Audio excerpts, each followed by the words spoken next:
Buen día para todos.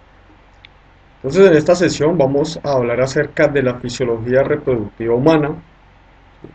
Vamos a continuar con la parte de la fisiología reproductiva masculina, donde vamos a abarcar principalmente, digamos, como objetivo de aprendizaje, el entender el comportamiento de ese eje hipotálamo, hipófisis, testículo y cuáles hormonas están implicadas y pues obviamente los efectos de estas hormonas.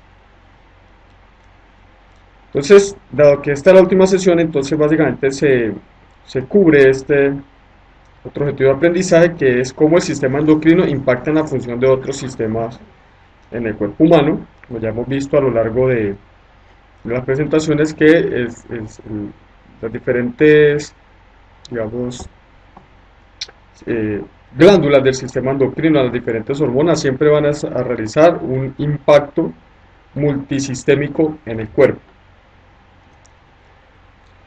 Entonces, continuando con esta fisiología reproductiva masculina, vamos a tener que el aparato reproductor masculino se encuentra básicamente descrito, que está compuesto de dos partes fundamentales. Una van a ser las gónadas, que en este caso vamos a tener los testículos allí, cuya función es producir gametos, y las hormonas sexuales masculinas, en este caso la testosterona, ¿sí?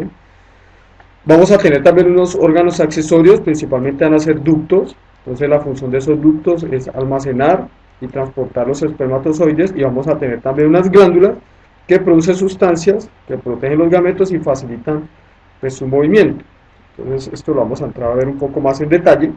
Entonces vamos a tener aquí las gónadas, entonces donde pues, está representada por el testículo, secreta la testosterona, y allí se da también la espermatogénesis.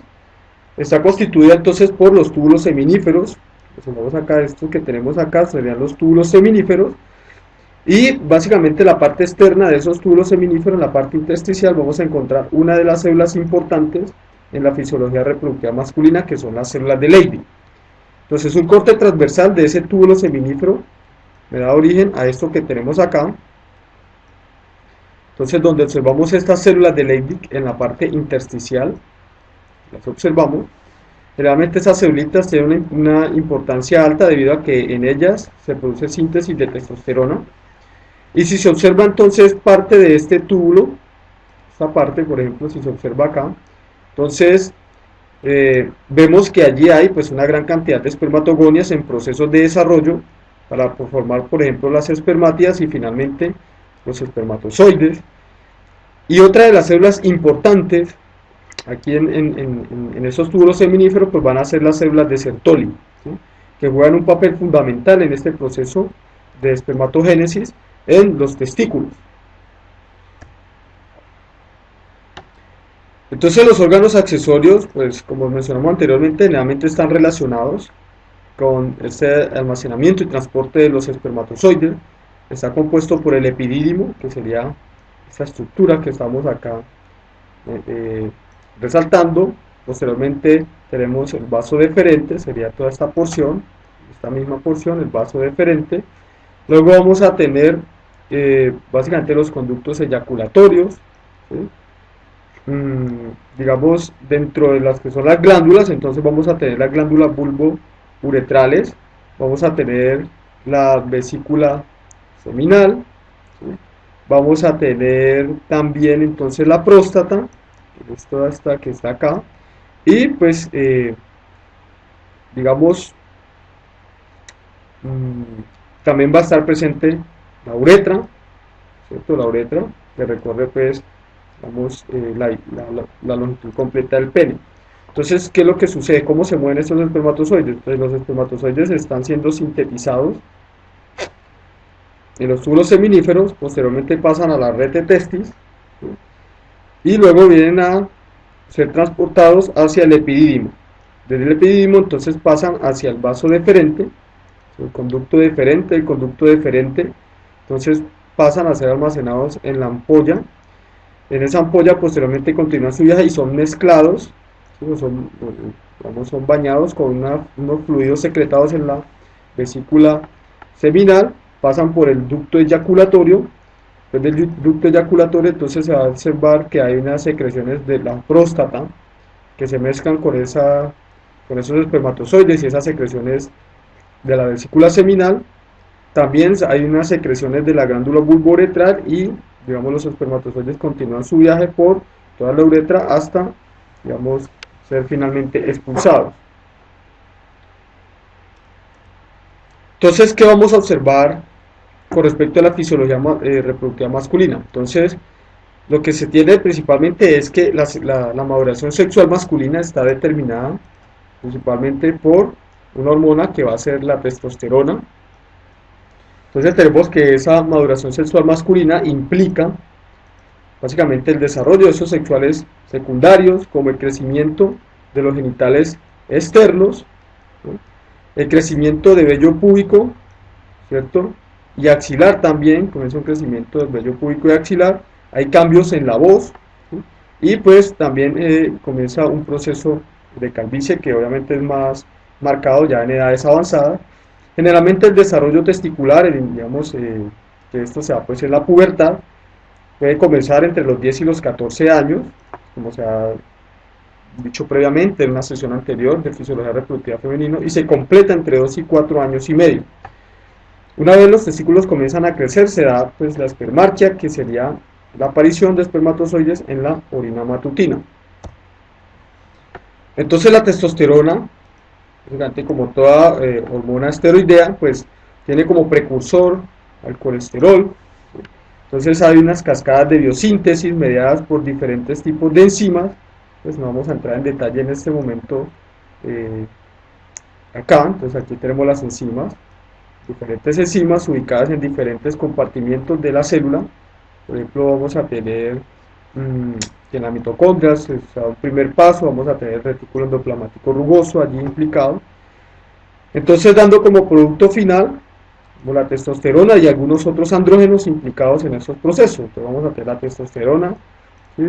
Generalmente la testosterona puede ser convertida en dihidroxitestosterona, que se ha mencionado es una forma más potente. Vamos a tener, por ejemplo, androstenediol, androsterona, bueno, androstenediona, que todos son andrógenos sexuales, pero en el hombre el de más importancia, pues entonces viene a ser la testosterona. En general la testosterona entonces es sintetizada en un 95% por esas células de Leydig o esas células intersticiales allí en el túbulo seminífero, como hemos mencionado anteriormente, está en la parte intersticial, aunque también hay otros tejidos que la pueden producir, como el tejido adiposo, en el cerebro también se produce, en el músculo, la piel y la corteza suprarrenal. Esa testosterona, una vez es secretada, entonces ella, pues como toda hormona esteroidea, puede ser transportada por proteínas transportadoras. En general se ha descrito de que el 44% de esa testosterona está unida a una proteína de unión, digamos a la testosterona, o una globulina de unión a los hormonas sexuales, que está también presente en las mujeres. Alrededor de un 54% está siendo transportada por albúmina, ¿sí? O digamos o otra proteína que va a ser una globulina de unión a corticosteroides, que se ha mencionado en la sesión de la corteza adrenal, y solamente un 2% de testosterona circula libre y es el que realiza el efecto biológico. Entonces esa testosterona libre, digamos, tiene pues, efecto biológico en muchas células del cuerpo, ¿sí? Del cuerpo del hombre. Recordemos que en la mujer también se producen unas pocas cantidades de testosterona. En general en la mujer se produce alrededor de un décimo de lo que el hombre produce en testosterona. Entonces, como toda hormona esteroidea, en general estas hormonas tienen sus receptores ya sea a nivel citoplasmático o puede ser también nuclear, pues depende. En este caso la testosterona tiene receptores, en el ejemplo acá se muestra que es citoplasmático. Y pues el efecto generalmente de estas hormonas pues es inducir la transcripción de genes y posteriormente la traducción de genes y síntesis de nuevas proteínas. Entonces, como es una hormona básicamente lipofílica, él difunde a través de esa membrana celular de forma libre. Y lo que se ha descrito es que en muchos tejidos esa testosterona es convertida en dihidroxitestosterona, que es una forma más potente, tiene una actividad biológica que es mucho mayor, entre 30 y 50 veces mayor al que tiene la testosterona. Entonces, dentro de los efectos que tiene la testosterona, pues son muchos.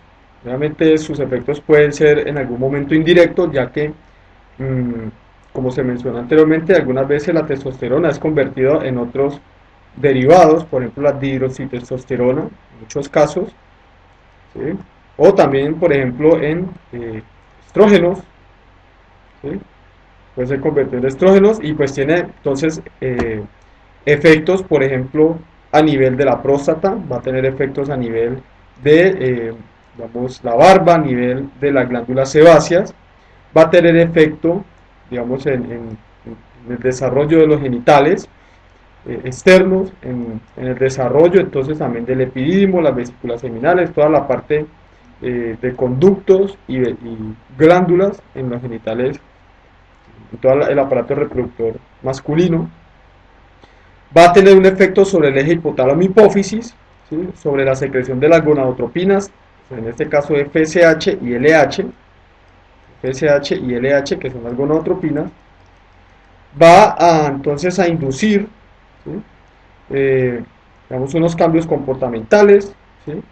Eh, digamos, el patrón de secreción de esas gonadotropinas, también induce cambios en la voz, ¿sí? Induce cambios en los huesos, tiene efectos en la acumulación de, bueno, más bien no acumulación, sino tiene efectos sobre esa grasa visceral abdominal, también en la masa muscular, en general está relacionado con incremento de masa muscular, también en producción de más glóbulos rojos, también tiene un efecto sobre el metabolismo de los lípidos en el hígado, ¿sí? Favoreciendo un incremento de VLDL, el LDL y disminución del HDL. Tiene efectos sobre todo en la espermatogénesis, en la producción de espermatozoides y pues también en la, digamos, secreciones de las glándulas seminales, sobre todo en la parte de la pubertad. Una vez la testosterona ha realizado su acción biológica en el cuerpo, las diferentes células, entonces esa testosterona básicamente que no es fijada por las diferentes células, viene a ser metabolizada por el hígado. Si ella es metabolizada por el hígado, allí lo que sufre son procesos de conjugación, que se verá pues en la parte digestiva. ¿Qué significa eso? El proceso de conjugación simplemente es un proceso el cual favorece el incremento de la solubilidad de algunas sustancias que son hidrofóbicas, ¿sí? Que note la solubilidad de sustancias hidrofóbicas en un medio acuoso y son secretadas a través de la bilis, ¿sí? Y posteriormente a través de la bilis pues pasa todo el tracto digestivo, pueden ser absorbidas y posteriormente excretadas, o sea, por vía heces fecales o por vía urinaria.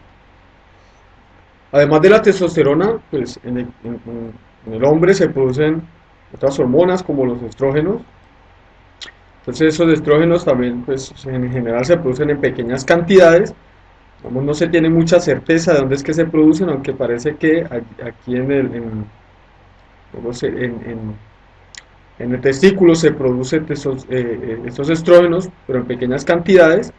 Lo que sí se ha descrito es que tanto la testosterona como androstenediol, estos andrógenos, entonces son convertidas en estrógeno en el hígado y parece ser que en altas concentraciones, en túbulo seminífero, participa en este proceso de espermatogénesis. Entonces parece estar involucrada y es importante allí en esos procesos, sobre todo en procesos de proliferación celular. Un efecto importante pues, que tienen los andrógenos en el desarrollo, digamos, de los genitales o del aparato reproductor masculino, en el cual parece estar implicado la testosterona, es en el descenso de los testículos durante la vida fetal.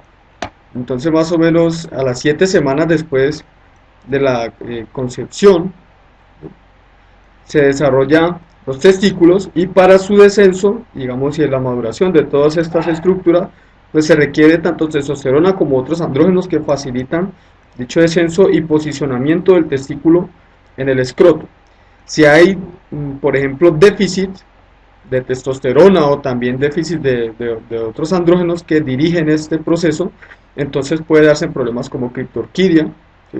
En el cual el testículo no desciende, básicamente es absorbido por el cuerpo y aquí entonces se establece una masa pues, fibrosa y entonces el hombre puede tener un problema que se denomina criptorquidia, también podría desencadenar en problemas de infertilidad. Entonces la testosterona pues está relacionada ya por ejemplo en la pubertad, está relacionada con el crecimiento del escroto inicialmente, del pene y de las glándulas secretorias sexuales que hemos mencionado anteriormente. Entonces por ejemplo la próstata, la vesícula seminal, aumenta el peso y digamos el crecimiento testicular pasando por diferentes estadios desde el aspecto digamos, de la niñez hacia el aspecto adulto en el cual pues ya está capacitado ese testículo o, o tiene la capacidad para producir espermatozoides, ¿sí? Vamos a observar de que la testosterona también tiene otro efecto de estimular esa misma espermatogénesis, todo este proceso, y pues también favorece digamos, y está relacionado con el completar las características del semen, ya que el semen no es solamente, o no está representado solamente por los espermatozoides que están allí, sino también por otro tipo de secreciones. Otro efecto, sobre todo a nivel del sistema nervioso central y de comportamiento, pues va a ser el aumento de la libido sexual, ¿sí? En hombres, entonces se produce un incremento en este deseo sexual. Realmente la testosterona también es la responsable de este aumento de deseo sexual en las mujeres.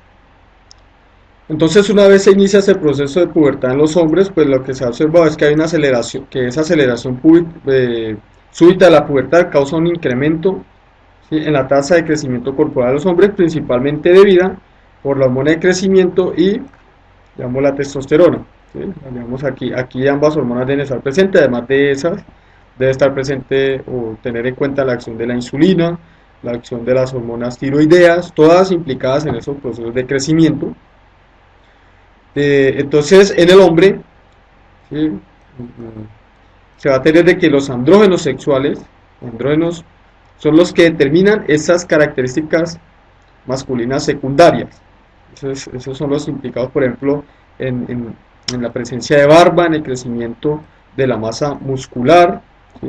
Ese crecimiento de la masa muscular depende principalmente de esos andrógenos, principalmente de la testosterona. La testosterona no solamente tiene efectos a nivel del músculo, sino también en otros órganos, como por ejemplo en el hígado, ¿sí?, los riñones, corazón, la médula ósea. Por ejemplo, estas personas que se aplican digamos, la testosterona de forma exógena para incrementar la masa muscular, muchas veces tienen problemas a nivel cardíaco debido a que el corazón incrementa su tamaño, o se ha observado también que sufren problemas de hiperlipidemia debido a que el hígado pues comienza a trabajar más en producir este tipo de moléculas que van hacia la sangre. Entonces la testosterona tiene unos efectos bastante fuertes.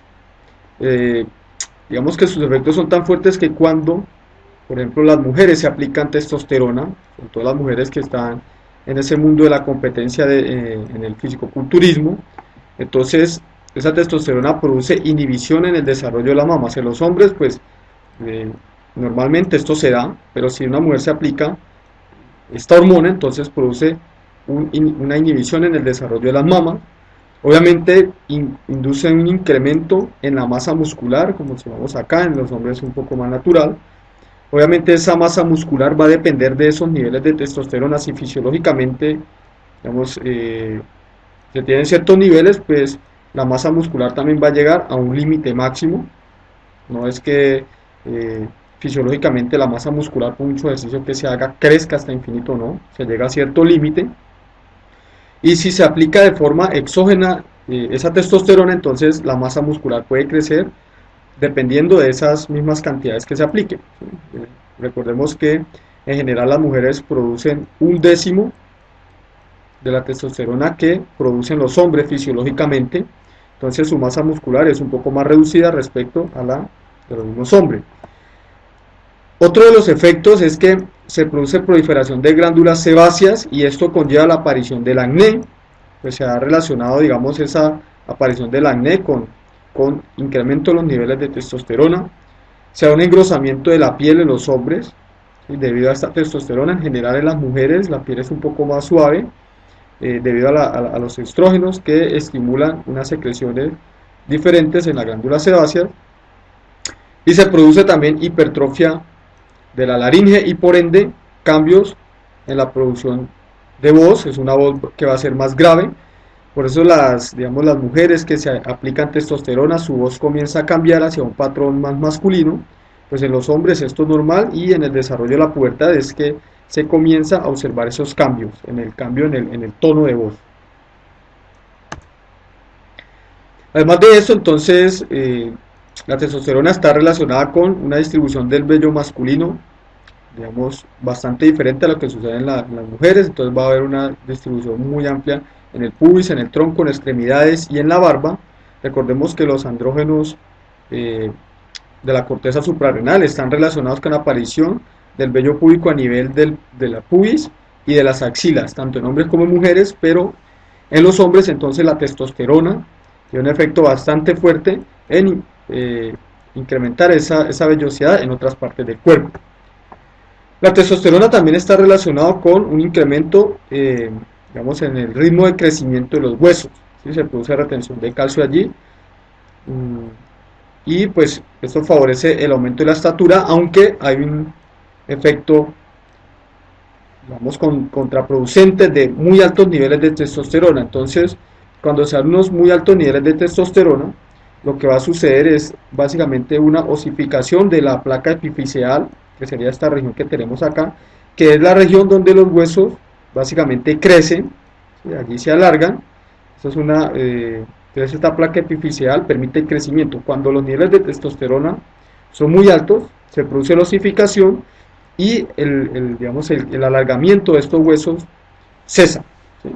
Pero es que en algunos casos se ven, por ejemplo, cuando los hombres están en sexto o séptimo grado, apenas inician el proceso de la pubertad, y hay algunos que muy rápidamente les sale barba o cambian el tono de voz muy rápidamente.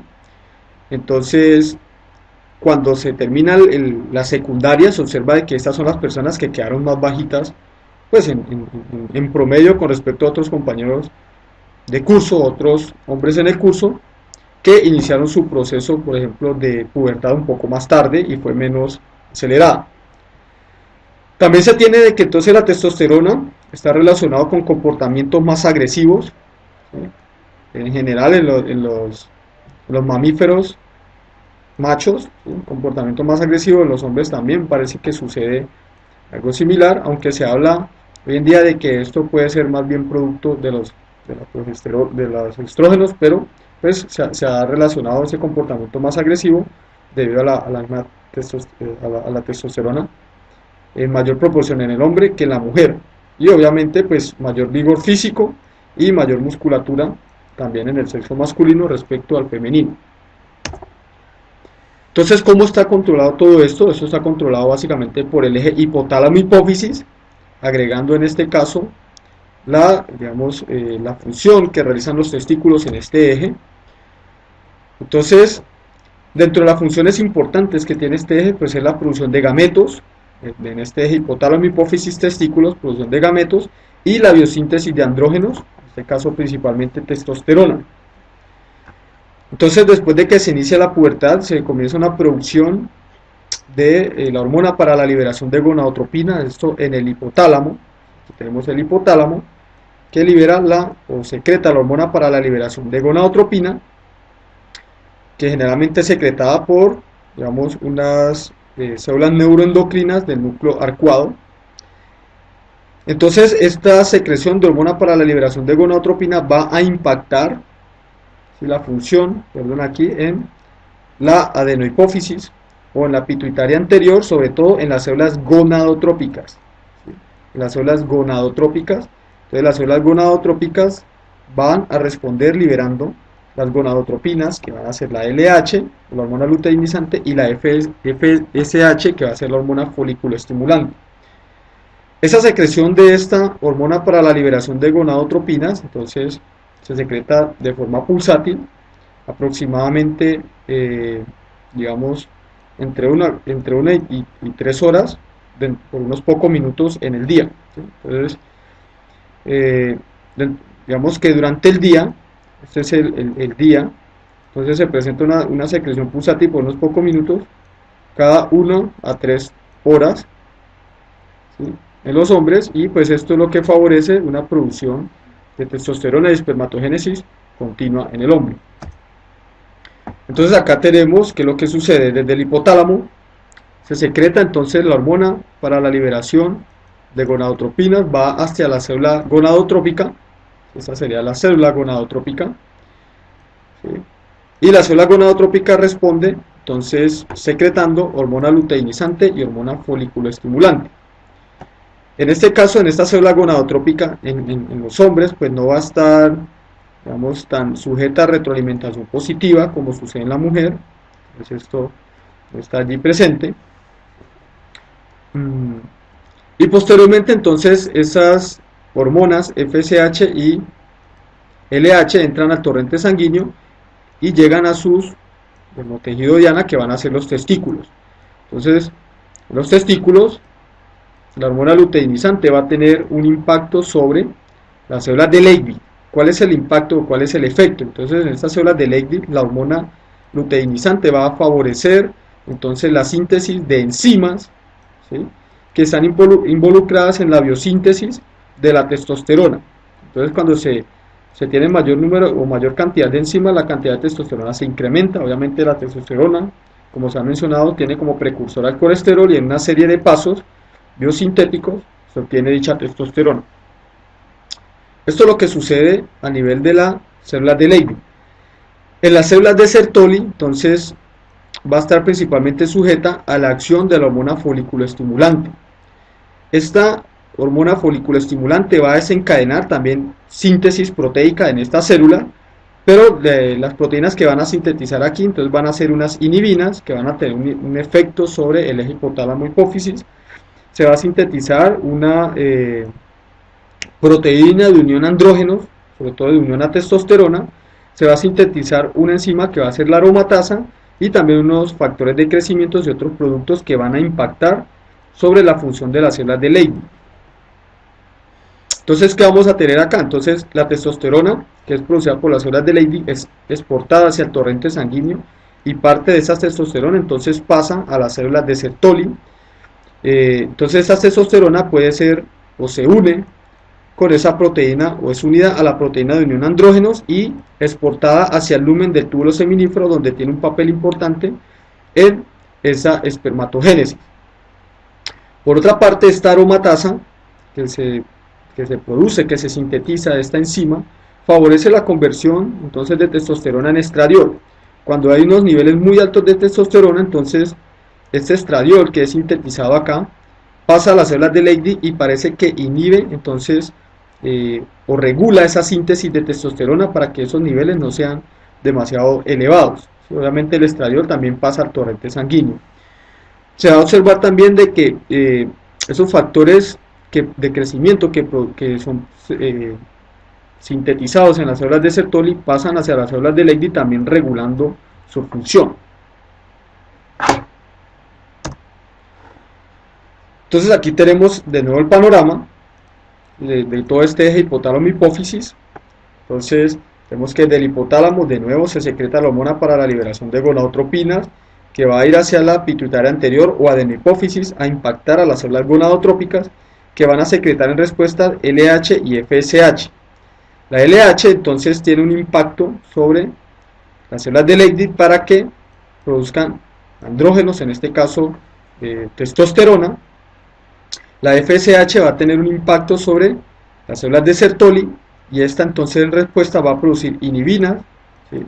Entonces la inhibina pues induce una retroalimentación negativa sobre esta pituitaria anterior, pero también va a secretar factores de crecimiento que entonces va a impactar en esa función de las células de Leydig, en la producción de más testosterona, ¿sí? Digamos, regula su producción. ¿Qué sucede con las células de Sertoli? Además de esto, pues producen proteínas de unión a andrógenos, o proteínas de unión a testosteronas, que se unen a esta testosterona y va a favorecer entonces la espermatogénesis. Pero además de eso, produce también una aromatasa, que es una enzima. Estas células de Sertoli producen la aromatasa, que es una enzima que convierte, en este caso, la testosterona en estrógenos, y estos estrógenos, pues, tienen una retroalimentación sobre todo para regulación en la producción de testosterona en las células de Leydig. Esta testosterona producida por las células de Leydig entonces va a tener una retroalimentación negativa en todo este eje hipotálamo-hipófisis, sobre todo, y también a nivel del sistema nervioso central, sobre todo a nivel comportamental. Por ejemplo, lo que hemos mencionado, la agresividad y el incremento en el deseo sexual. Entonces es básicamente lo mismo que habíamos descrito anteriormente. ¿Qué sucede con ese perfil hormonal masculino entonces a lo largo de la vida? Entonces a lo largo de la vida, lo que se ha observado es que, digamos, iniciando en la pubertad, aquí tenemos todas las diferentes fases o estados de ese proceso de la pubertad. Cuando se inicia la pubertad, entonces se comienza a incrementar paulatinamente la secreción de las gonadotropinas, en este caso FSH y LH, y junto con este incremento entonces comienza un incremento en la síntesis de testosterona, ¿sí? Comienza a observarse más testosterona en el plasma sanguíneo hasta llegar al nivel adulto. Eso que está acá entonces me representa esta etapa, justo la pubertad, pero resulta que esos niveles de secreción de testosterona, como se ha mencionado anteriormente, son importantes en la vida intrauterina, relacionada por ejemplo con el desarrollo de toda el aparato reproductor masculino, masculinización del cerebro. También sucede un segundo pico, digamos, en la vida neonato hasta básicamente el primer año. Allí hay un pico de testosterona también relacionado con determinados procesos de desarrollo y masculinización del cerebro. ¿Qué sucede posteriormente? Cuando se llega a la pubertad, los niveles de testosterona se incrementan, que es lo que tenemos en este caso, se incrementan, y una vez se incrementan, vamos hasta un nivel umbral, comienza digamos, la producción de espermatozoides, comienza este proceso de espermatogénesis. Este proceso de espermatogénesis va a ser básicamente constante a lo largo de la vida del adulto, que observamos desde 17 hasta aproximadamente 70 años. Esa producción de espermatozoides va a ser básicamente constante. Obviamente los niveles de testosterona también van a ser, digamos, relativamente altos, permitiendo esa producción de espermatozoides, de tal forma de que una vez se llega digamos, a la pubertad, se inicia la pubertad, la producción de testosterona y espermatozoides es prácticamente continuo a lo largo de la vida del hombre, a diferencia de lo que sucedía en la mujer. Entonces, en este proceso de espermatogénesis se han caracterizado tres pasos. Hay un incremento inicialmente de células por mitosis, ¿sí? Un incremento por mitosis. Entonces, este incremento de células por mitosis en el hombre se da solamente después del inicio de la pubertad, a diferencia de la mujer. En la mujer, entonces, este incremento en número de células, digamos, de esos gametos por mitosis, va a ser principalmente antes del nacimiento, o sea, exclusivamente antes del nacimiento de las mujeres, mientras que en los hombres es después de la pubertad. Otro paso que hay es la reducción del número de cromosomas por meiosis, ¿sí? Entonces, en el masculino, en los hombres, como resultado final se van a obtener 4 espermatozoides, mientras que en las mujeres solamente se produce un óvulo maduro, cuyo proceso de meiosis se completa después de la fertilización. Y posteriormente entonces se da básicamente la espermiogénesis, que básicamente consiste en la reducción del volumen del citoplasma de las espermátidas para ser convertidas hacia espermatozoides. Es básicamente ese paso que tenemos acá. Eso sería esa diferenciación en ese cambio en volumen celular. Esa sería la espermiogénesis. Entonces, en todo ese proceso de espermatogénesis, pues hay diferentes etapas. Aquí está, digamos, el proceso de espermiogénesis. También se van a dar unos procesos de maduración, por ejemplo, como muestra esta caricatura, ¿sí? Aquí adquieren movilidad. Vamos a observar que, pues, posteriormente van a ser almacenados en ciertas regiones, ¿sí? Por ejemplo, en la ampolla, en todo ese aparato reproductor masculino. Y ese proceso entonces de espermatogénesis comienza con un espermatogonio que comienza unos procesos de, digamos, de meiosis, de diferenciación, ¿sí? Empezando por células que son diploides hasta obtener las células haploides. Posteriormente comienzan a diferenciar su morfología hasta obtener finalmente el espermatozoide. Entonces este espermatogénesis como tal me da como resultado dos espermatozoides con cromosoma X, dos espermatozoides con cromosoma Y, para un total de 4 espermatozoides. Y estos espermatozoides, pues, digamos, esta producción de espermatozoides en el hombre, pues va variando a lo largo de la vida, ¿sí? Entonces, cuando la persona está joven, alrededor de 20 años, de 20 a 35 años, se pueden producir alrededor de 6,5 millones de espermatozoides por gramo por día, mientras que cuando ya se está en una edad más avanzada, ya muy adulto, desde los 50 a los 90 años, esa producción puede descender a un 40%, con una producción de 3,8 millones de espermatozoides por día. Entonces acá tenemos, digamos, el proceso de espermatogénesis, un poco más detallado. Entonces observamos desde la célula primordial, que sufre procesos de unos procesos mitóticos, unos ciclos de mitosis, que van a generar posteriormente las espermátidas, ¿sí? Estas espermátidas comienzan sus procesos de diferenciación, ¿sí? Comienzan todo su proceso de meiosis, hasta finalmente producir. Entonces, si observamos esto, una espermátida produce entonces 4 espermatozoides, que pues requieren entonces unos procesos de maduración previos a hacer al evento de eyaculación. Entonces estos espermatozoides pues tienen una morfología básica. Ellos contienen una cabeza, en esa cabeza pues va a haber otras subestructuras como el acrosoma. Bueno, obviamente va a haber una vacuola allí. Tenemos la membrana plasmática, tienen un cuello, ¿sí? En ese cuello es bastante rico en mitocondrias, hay bastante mitocondrias allí, relacionado con esa función que se da allí, que es el del movimiento de propulsión de la cola. Observamos acá, movimiento de propulsión de la cola. Ese movimiento de propulsión de la cola es de esta, digamos, de esta forma, se va moviendo de esa forma.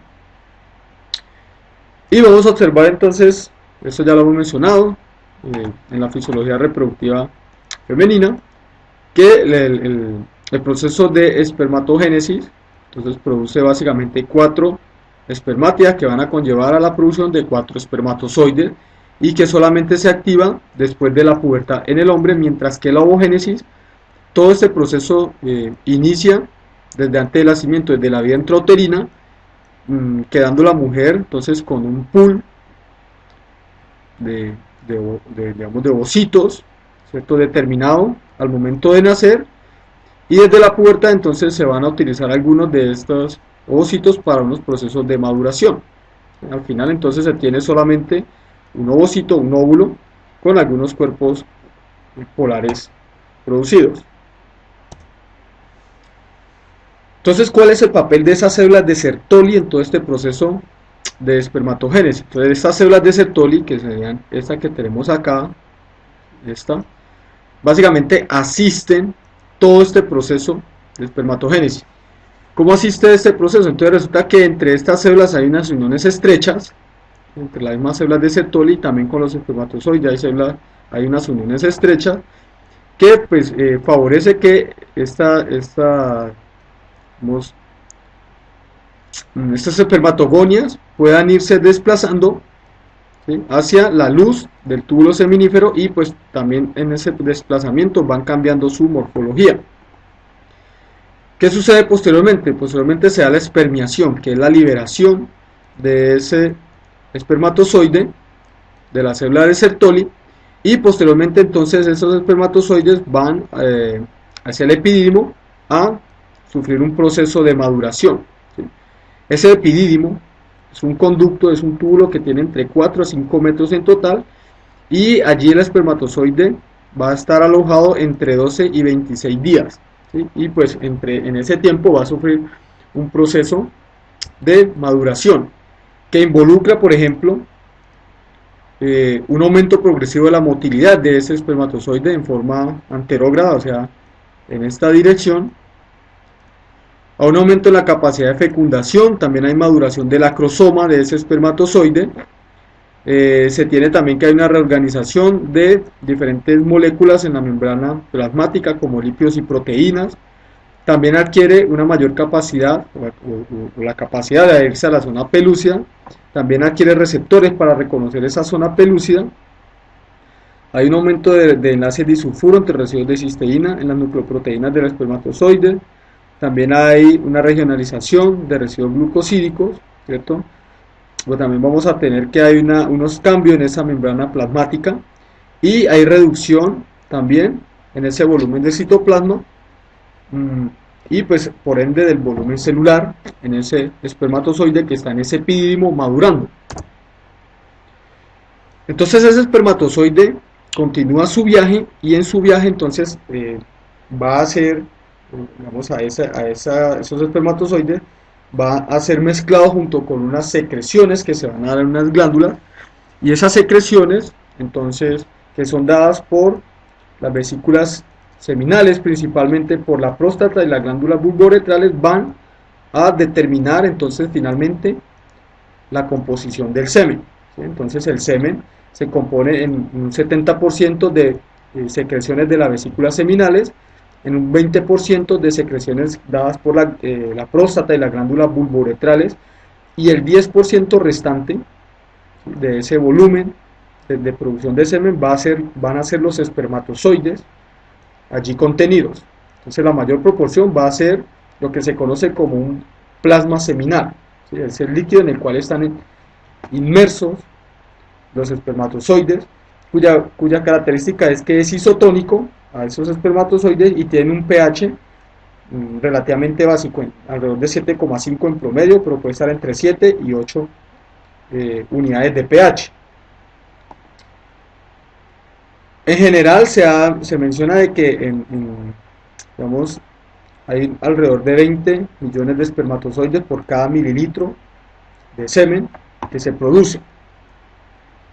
Entonces, pues ese plasma seminal y esas secreciones que realizan estas glándulas, pues contienen bastante factores nutritivos para los espermatozoides, como por ejemplo fructosa, ¿sí? Y hay fructosa, hay ácido cítrico, hay ácido ascórbico, hay vitamina B, colina, hay espermina, hay una enzima, la hialuronidasa, también hay sulfatos, vitaminas E, hay polipéptidos, proteínas, también es rico en calcio. Obviamente el calcio es importante para la motilidad. Ese semen, una vez es eyaculado, sufre un proceso de coagulación inicialmente, se convierte como en una sustancia de aspecto gelatinosa, que pasado un tiempo, entonces, y pues mediado por estas, por ejemplo, hialuronidasas y otras enzimas proteolíticas, producen lo que se conoce como una licuefacción de ese semen, ¿sí? De ese eyaculado que se produjo. Y esto conduce entonces a que este semen pues pase a una forma más líquida, una forma más fluida. Entonces, ¿qué se tiene con respecto a esos parámetros del semen? Entonces el volumen por cada eyaculado que se da están entre 2 y 6 mililitros, se produce licuefacción en más o menos una hora, el pH está entre 7 y 8 con un promedio de 7,5. El recuento de espermatozoides está en, digamos, debe ser mayor para un parámetro normal, debe ser mayor a 20 millones por cada mililitro de semen. La motilidad debe ser mayor al 50%, o sea que al menos el 50% de los espermatozoides tenga una motilidad normal. Y la morfología también debe ser alrededor del 60% normal. Entonces una vez digamos, en una relación sexual se produce la eyaculación, y ese semen entra a la cavidad vaginal, entonces allí se produce digamos, otro evento que se denomina la capacitación del espermatozoide, ¿sí? Entonces esa capacitación dura entre 1 y 10 horas en ese tracto reproductor femenino, y aquí lo que sucede es inicialmente unos lavados de factores inhibitorios, entonces esto favorece que este espermatozoide pueda, digamos, digamos, realizar quimiotaxis, por ejemplo. Hay adición de colesterol a la membrana acrosomal del espermatozoide, y también esa membrana se vuelve más permeable al calcio, y esto favorece entonces el incremento en la motilidad de ese flagelo. Entonces, recordemos que el calcio es importante en eventos, por ejemplo, de interacción entre actina y miosina, por ejemplo, para producir movimiento. Entonces ahora vamos a describir cómo se da todo este proceso de la salida de los espermatozoides digamos, en el proceso de eyaculación. Entonces inicialmente vamos a tener que las células intersticiales producen testosterona, que va a afectar básicamente, digamos, la función de esos túbulos seminíferos. Las células de Sertoli también van a estar allí presentes. Entonces esta testosterona va a estar implicada en la producción de esos espermatozoides en esos túbulos seminíferos. Entonces vamos acá, se presenta la producción de espermatozoides. Acto seguido, entonces, esos espermatozoides van a ser almacenados en el epidídimo, ¿sí? Van a ser almacenados allí sufren un proceso de maduración inicialmente, y luego van a ser transportados por todo el vaso deferente, viajando hacia la ampolla deferente, que es esta estructura que tenemos acá. Allí se almacenan los espermatozoides temporalmente, y lo que sucede posteriormente es que en el ducto eyaculatorio, ¿sí? Esos espermatozoides van a ser mezclados junto con esas secreciones de la glándula seminal, ¿sí? También se van a, digamos, a adicionar secreciones de la próstata, es lo que se observa acá. Posteriormente también se van a adicionar secreciones de las glándulas bulbouretrales, que generalmente esas secreciones también están relacionadas con las lubricaciones iniciales. En general, digamos, esas secreciones, pues, aunque se mezcla también con todo el semen que se viene formando, se da una secreción inicial para permitir entonces, digamos, disminuir la agresividad de esa uretra, por ejemplo, porque hay residuos de orina. Entonces la orina, pues, es una sustancia, pues, muy agresiva para los espermatozoides, entonces permite básicamente una limpieza de esa uretra. Entonces esas son también las lubricaciones iniciales, y ya con todo esto mezclado se produce finalmente la eyaculación, se produce el eyaculado con todo, pues, digamos, factores allí que han sido secretados a ese semen, y pues con los espermatozoides allí presentes. Entonces en el hombre, pues, se presentan unos problemas de fertilidad, ¿sí? Que generalmente están dados los factores que están, digamos, influyendo en esto. Va a ser la temperatura. Esto impacta sobre todo en los espermatozoides, también la criptorquidia, que es el no descenso de los testículos. Vamos a tener que en los espermatozoides se puede dar daños en los flagelos, por ejemplo, como este, o también poca producción de espermatozoides. El recuento de espermatozoides es muy bajo. Entonces en los espermatozoides se pueden ver diferentes tipos de morfologías, o por ejemplo espermatozoides con dos cabezas, con dos colas. Hay algunos que tienen la cabeza muy pequeña, la cola digamos, se enrosca o forma una espiral. Algunos tienen la cola muy pequeña, ¿sí? Algunos tienen una normalidad en el cuello. Algunos pueden tener la cabeza muy grande, que es lo que observamos acá también. Aquí dos colas, dos cabezas, dos colas, y diferentes tipos de anormalidades que van a impactar en esa fertilidad masculina.